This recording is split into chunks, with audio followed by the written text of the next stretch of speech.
Hey YouTube, how's it going? Wes Sidestory here. So I had a battery light flashing on and off in my F150 as I was driving down the road. So I'm like, oh, what's going on? Came to AutoZone, they tested my battery, they said it needed charged. So basically what I'm doing in their parking lot, since they couldn't test my alternator, just to be on the safe side, I am replacing my alternator. I already got my belt off with my tensioner. So hang on, I'll flip that around and show you. All right, so here's your tensioner, and normally it's a lot tighter than that, but there's a 3/8 drive hole right here that you just pull this way and it relieves tension off your belt.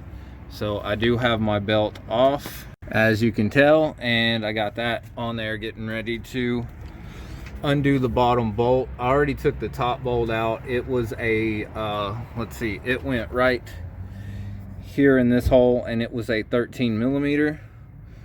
The bottom bolt down there, if you can tell where my socket is, it is a 15 millimeter, so I'm about to pull that off.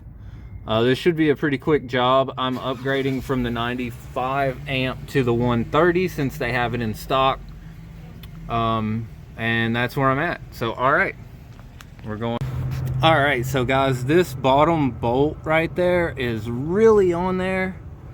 I've actually borrowed a dead blow hammer and got that sucker to break loose, but that's just a little secret for you guys. If you can't get it loose, just use a little dead blow. It's too close to my belt to use any liquid wrench or anything like that, so that's why I haven't done that.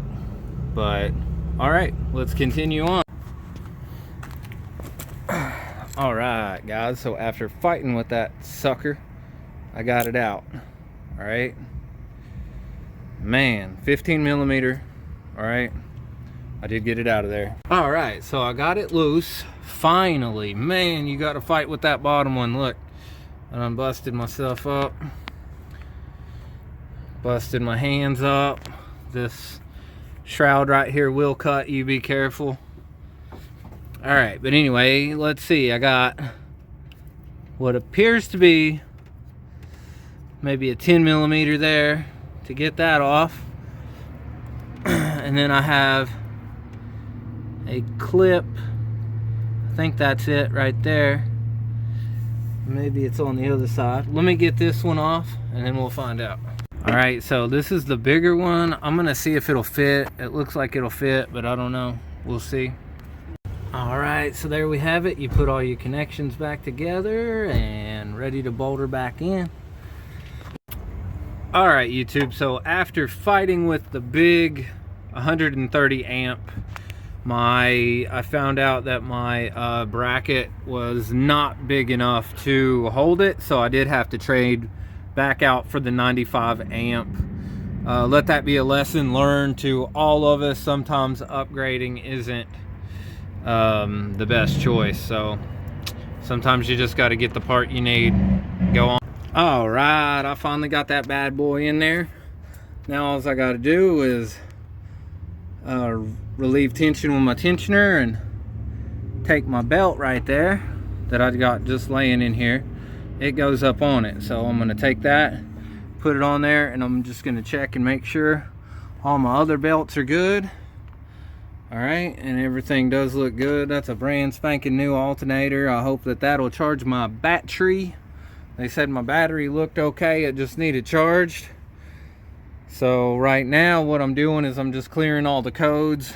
I got my negative post off, and according to the manual, what you do is you pull out your headlight switch for about 30 seconds.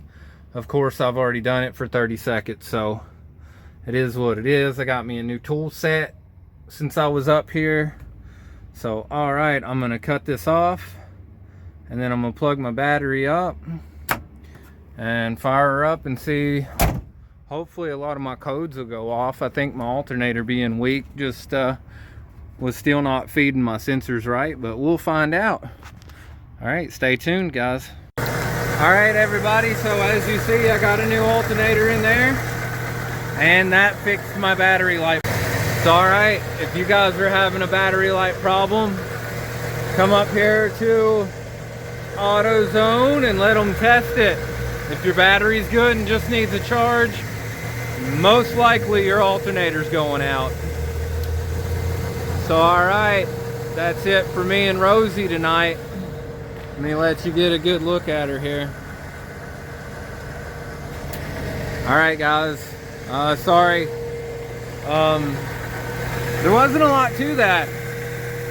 I did skin my knuckles and bleed a little bit, but hey man, that's what mechanics do.